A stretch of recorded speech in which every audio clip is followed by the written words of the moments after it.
Oke, good morning students. Jumpa kembali dengan Miss Dewi dalam pembelajaran bahasa Inggris untuk SMP. Kali ini Miss Dewi akan membahas kelas 9. Karena kita sudah mau UN, maka Miss Dewi akan membahas soal-soal UN.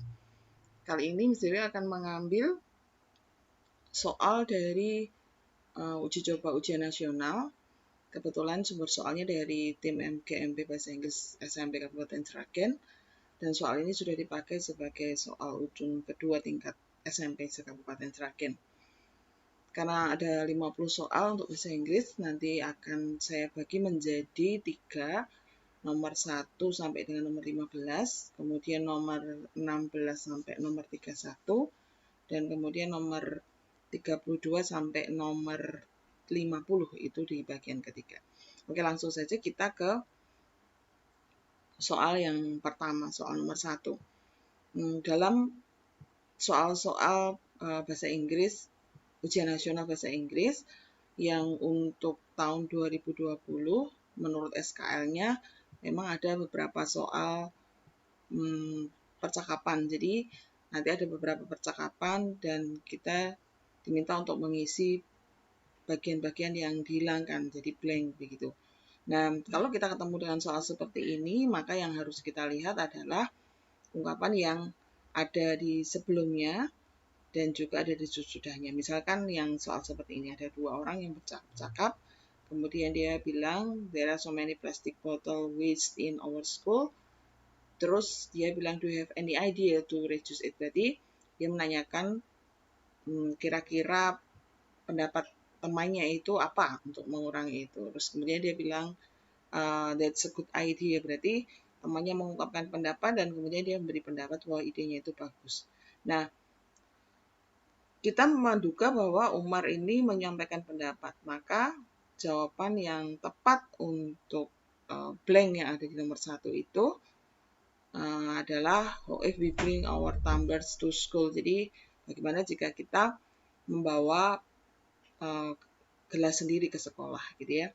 Nah, kalau kita mengingat bahwa penyampaian ide atau gagasan di dalam bahasa Inggris, kita bisa memakai what if ditambah kalimat atau how about ditambah kalimat atau verb ing.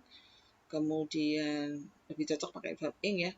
Kemudian why don't ditambah kalimat I think atau in my opinion ya. Jadi kita bisa mengganti how if ini menjadi what if we bring our tumblers to school, atau how about bringing our tumbler to school, atau why don't we bring our tumblers to school, atau I think we should bring our tumbler to school ya, seperti itu. Oke, kemudian kita ke nomor 2, sama juga ada percakapan di sebelumnya. Jadi ada kasus di mana dia lupa memberitahu orang tuanya bahwa akan ada ekstra kurikuler setelah sekolah atau ada tambahan setelah sekolah.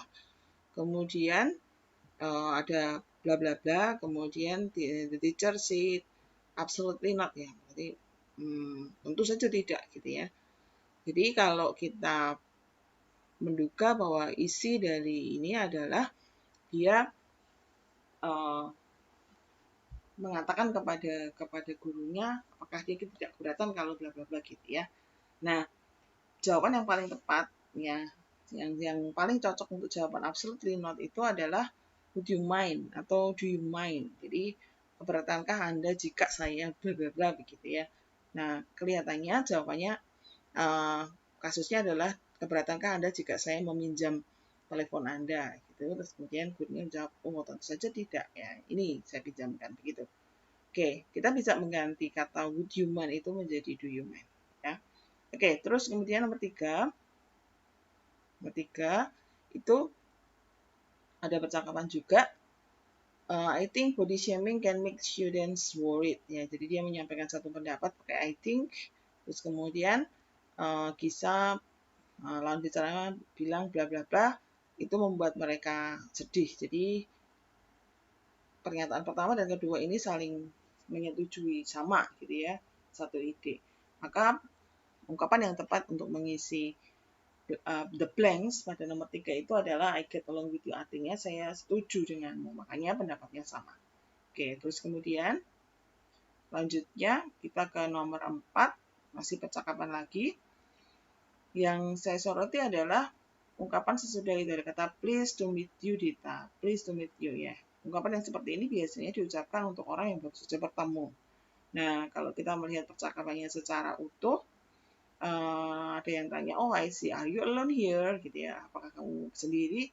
No, I'm with my cousin, Hana. Jadi, saya bersama dengan sepupu saya, Hana. Terus kemudian, kira-kira ini Rizky, Hana, Dita, ini 3 orang ini, Rizky ini memperkenalkan Hana ini pada temannya. Jadi, kalau ungkapan memperkenalkan, kita bisa memakai this is my cousin Dita. Kita juga bisa pakai this is my cousin Dita, atau let me introduce you to my cousin Dita, atau please meet my cousin Dita. Bisa seperti itu. Oke. Bagian percakapan sudah tidak ada. Kita menuju ke pertanyaan berikutnya berdasarkan dari ini ya. Kalau kita melihat modelnya, ada gambarnya, Happy Mother's Day, thank you for being there for me, for showing me how to be there for myself. Kelihatannya adalah greeting card ya. Jadi ini ungkapan seseorang mengucapkan selamat hari ibu kepada ibunya, mengucapkan terima kasih, gitu ya. Kemungkinan tujuannya dari penulis itu adalah mengungkapkan terima kasih kepada ibunya pada waktu hari itu. Jadi kalau ditanyakan the writer sent the card to his mother because he wanted, yang paling tepat itu sebetulnya adalah to show atau to give gratitude, to express gratitude for his mother in Mother's Day. Tapi karena tidak ada, maka kata yang paling tepat menggantikannya adalah to show his care for his beloved mother. Itu yang paling tepat ya. Oke, jadi menunjukkan perhatiannya untuk ibunya yang tersayang. Ya. Ungkapan lain tampaknya tidak menunjukkan itu. Ya. Kemudian nomor 6 yang ditanyakan adalah for showing me how to be there for myself. Ekspresi ini maksudnya dari ungkapan tadi kan dikatakan terima kasih karena sudah bersedia, maksudnya ada untuk saya dan sudah menunjukkan pada saya bagaimana ada di sana. For myself itu kelihatannya menunjukkan bahwa saya bisa berdiri sendiri mandiri seperti itu. Jadi maksudnya for showing me to be there for myself itu adalah ibunya ini telah mengajarinya bagaimana menjadi mandiri ya. Mandiri adalah independen, tidak bergantung pada orang lain. Jadi jawaban yang paling tepat adalah yang C. Just the writers to be independent ya. Oke, kita langsung aja ke nomor berikutnya, nomor 7 sampai 9. Di sini ada notice, tulisan besarnya adalah health notice ya. Jadi peringatan berkaitan dengan kesehatan. Cuma perintah yang langsung yang ditujukan kepada pembaca adalah no pets on school ground. Jadi tidak boleh ada binatang piaraan di area sekolahan. Oke. Nah, karena di sini itu perintahnya tampaknya adalah perintah yang ditujukan untuk area ditempelkan di area sekolahan. Nah, kemudian yang ditanyakan the notice is usually attached, itu ditempelkan on bla bla bla. Kalau kita lihat school ground itu mulai dari halaman depan. Jadi kalau orang masuk mulai dari gerbang depan itu dia sudah masuk area sekolah. Maka kalau kita ditanyakan tempat yang paling tepat untuk menempelkan pesan ini, paling tepat adalah di gerbang karena mulai dari gerbang itu adalah area sekolah. Ya, jadi jawaban yang tepat untuk pertanyaan ini adalah the gate of the school. Oke, kemudian nomor 8, from the text we know that titik-titik ya are not allowed to bring their pets. Jadi ditanyakan pesan ini, dari pesan ini kita tahu bahwa titik-titik. Kalau kita lihat pesannya, tampaknya tidak cuma guru atau murid saja yang dilarang untuk membawa hewan piaraan masuk, tetapi semua orang yang mengunjungi sekolah itu tidak diperbolehkan untuk masuk. Jadi perintah ini berlaku untuk semua orang. Oleh karena itu, jawaban yang paling tepat itu adalah everyone who visits in that school are not allowed to bring their pets. Ya, itu ya. Oke, terus nomor 9, if the readers have understood the text, what must they do? Kalau orang tahu atau paham dengan teks ini, teks notis ini, peringatan ini, apa yang akan mereka lakukan? Kalau kita lihat, itu merupakan satu peraturan atau rules ya. Jadi kalau kita ada peraturan resmi yang ditempel di instansi resmi seperti sekolah, maka itu biasanya adalah sifatnya harus dan mengikat. Maka hal yang harus dilakukan adalah orang sama sekali tidak boleh membawa hewan peliharaan masuk. Maka jawaban yang paling tepat untuk pertanyaan itu, kalau dia membawa hewan peliharaan, ya dia harus menjauhkan hewan peliharaan itu dari lingkungan sekolah. Ya, jadi jawaban B itu paling tepat. Oke. Kemudian kita menuju nomor 10 sampai nomor 12. Di sini teks yang ditanyakan adalah Dear Mom, terus kemudian ada Mulan, I'm really sorry for breaking your flower vase. It was really an accident. I know you are really love it. I will try my best to find the same vase as yours. Ya. Kalau melihat dari pesan yang ditulis oleh Mulan ini adalah short message yang ditujukan kepada ibunya. Tampaknya short message itu dengan jelas menunjukkan permintaan maaf dan penyesalannya karena secara tidak sengaja si Mulan ini memecahkan vas kesayangan ibunya. Ya, kenapa dia bahkan sampai mencoba untuk menemukan vas yang sama, karena dia tahu bahwa ibunya itu sangat menyukainya atau sangat mencintai barang itu, begitu ya. Maka kalau ditanyakan kenapa Mulan menuliskan pesan ini, maka pesan dengan jelas dari pesan tadi nampak bahwa itu adalah merupakan permintaan maaf, ya, permintaan maaf yang menunjukkan penyesalannya. Jadi dari teks itu kita mengetahui bahwa intinya adalah untuk meminta maaf, to apologize. Apologize adalah meminta maaf karena telah memecahkan vasnya. Oke. Kemudian nomor 11, Mulan ingin menemukan vas yang sama untuk ibunya karena titik-titik the face. Kalau kita lihat dari pernyataan di atas tadi, terasa sekali bahwa dia itu sedang menyesali perbuatannya. Jadi dia merasa bersalah, ya akhirnya dia kemudian mencoba untuk menemukan vas yang sama dengan itu untuk ibunya. Jadi kita kalau Mulan wanted to find the same face for mom because yang paling tepat adalah karena felt guilty for breaking the vase. Jadi karena dia merasa bersalah kalau memecahkan pot itu. Ya, perasaan bersalah mungkin muncul karena tahu bahwa vas itu adalah kesukaan ibunya. Jadi dia mencoba untuk membeli vas yang baru yang persis dengan itu. Nomor 12, I will try my best to find the same face as yours. Jadi kalau kita lihat gandengan dari atas sampai bawah itu, perasaan penyesalan itu ditunjukkan dengan saya akan membelikan vas yang sama seperti milikmu. Ya, milikmu itu apa? Ya, milikmu ya tadi yang dipecahkan tadi ya.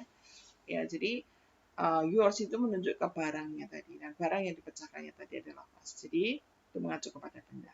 Oke, kita langsung ke pertanyaan selanjutnya, pertanyaan terakhir di bagian ini. Kalau kita lihat teksnya agak panjang, ada Hyatt Regency Yogyakarta Hotel, bla bla bla gitu ya.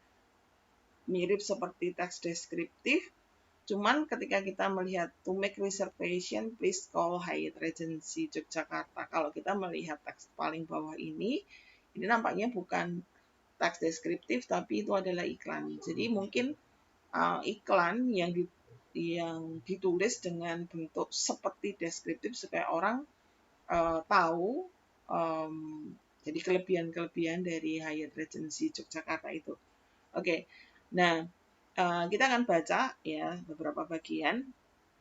Karena ini iklan, mestinya dia akan menunjukkan kelebihan-kelebihan dari apa yang dipunyai oleh Hyatt Regency tadi ya.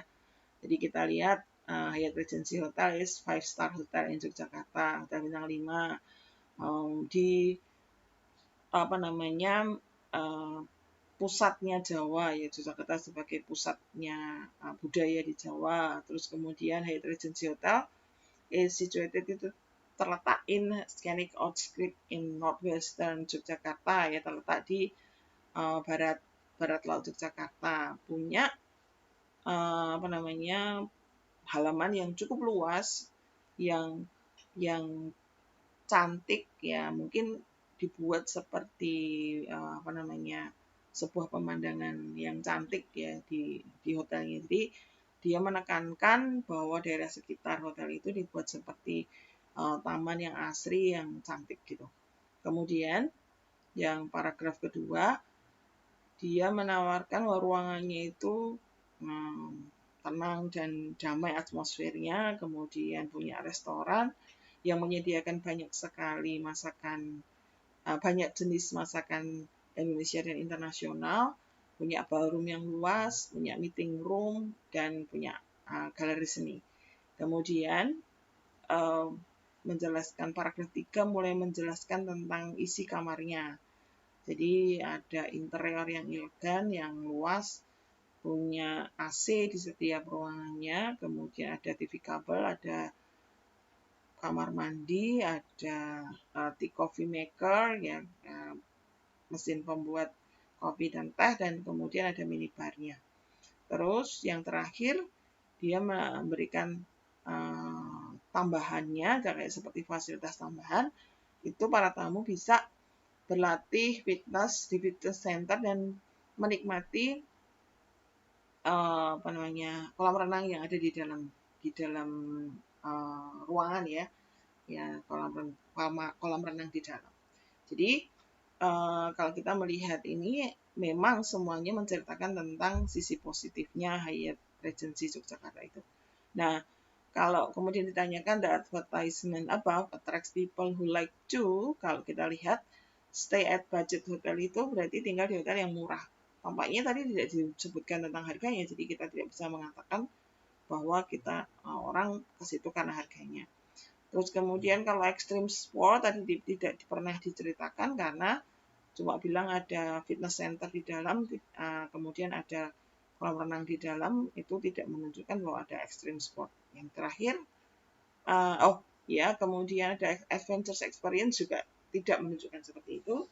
Nah, yang paling cocok adalah yang di enjoy impressive natural scenery itu berarti menikmati pemandangan alam yang memikat, yang impresif gitu ya, berkesan ya. Jadi paling cocok adalah karena dia punya taman yang luas di belakangnya. Nah, itu dari kata kunci beautiful landscape hotel garden tadi ya. Jadi kita bisa menyimpulkan bahwa orang yang tinggal di situ mesti senang karena hotelnya itu punya taman yang luas begitu. Oke, nomor 14, one of additional facilities provided by hotel. Tadi dikatakan ada fasilitas itu ya. Ini fasilitas tambahannya, kemudian juga sebetulnya dia ada restoran, ada ballroom ya. Yang luas adalah ballroomnya ya. Meeting roomnya tidak dijelaskan ya. Jadi kalau satu fasilitas tambahan yang disediakan hotel, jawaban yang tepat adalah indoor sports space. Kenapa kok tidak memilih? Ini jelas nggak ada outdoor sports arena karena nggak disebutkan. Cultural entertainment itu tadi tidak disebutkan, jadi itu hiburan budaya gitu tidak ada ya. Kemudian meeting room disebutkan tetapi tidak spesies, yang spesies itu ballroomnya. Jadi yang itu salah karena meeting roomnya tidak pernah disebutkan bahwa spesies ya. Kita harus hati-hati melihat begitu ya, karena yang large tadi cuma ballroom, sedangkan meeting roomnya itu tidak dijelaskan. Oke, jadi jawaban yang paling tepat adalah yang ini, karena ini disebutkan, indoor sports space tadi disebutkan. Oke, kemudian nomor 15, Indonesia and international cuisine can be bla bla bla by the guest of Hyatt Regency Yogyakarta Hotel. Kalau kita melihat, maka ini adalah soal kalimat pasif ya. Jadi tadi dikatakan bahwa di restorannya ada masakan internasional dan Indonesia. Ini dibalik. Masakan Indonesia dan internasional can be by the guest of Hyatt Regency Yogyakarta Hotel. Kalau dilihat kata yang paling tepat untuk mewakili adalah order. Ya, maksudnya itu masakan itu bisa dipesan oleh tamu. Karena kalau cook sama offer itu nggak cocok ya, karena tamu tidak memasak ya. Maksud dimasak ya. Ditawarkan juga tidak. Disajikan juga tidak. Yang menyajikan mungkin waiter ya. Jadi yang paling cocok adalah order ya. Ini cocok karena ada kata by ini ya. Oke. Kalau tidak ada kata by the guest, mungkin yang ini juga cocok, ini cocok ya. Tapi karena ada kata by the guest, yang paling cocok adalah what the. Oke, mungkin sampai di situ saja. Kuncinya adalah ketika melihat, ini kebanyakan nomor 1 sampai 20 itu, kebanyakan adalah teks-teks fungsional pendek ya. Kita perlu berhati-hati, perlu teliti. Kalau ada jawaban yang mirip, perlu mengulanginya lagi, ya, apakah betul itu atau tidak, melihat kebacaannya, apakah betul begitu. Jadi tidak asal memilih ya. Misalkan tadi, misalkan ya, kalau aturan seperti ini misalkan, itu berlaku untuk semuanya ya, untuk semuanya. Kemudian tadi ada waktu berbicara tentang hotel tadi, ya perlu berhati-hati bahwa yang spesies atau yang besar itu adalah yang ballroom, bukan meeting room ya. Jadi mungkin perlu berhati-hati untuk melihat soal, mengerjakannya dengan teliti. Saya yakin kalian bisa ya, dengan banyak latihan dan melihat, tentu kalian akan bisa mengerjakannya dengan tepat. Oke, thank you for your attention. See you in the next video.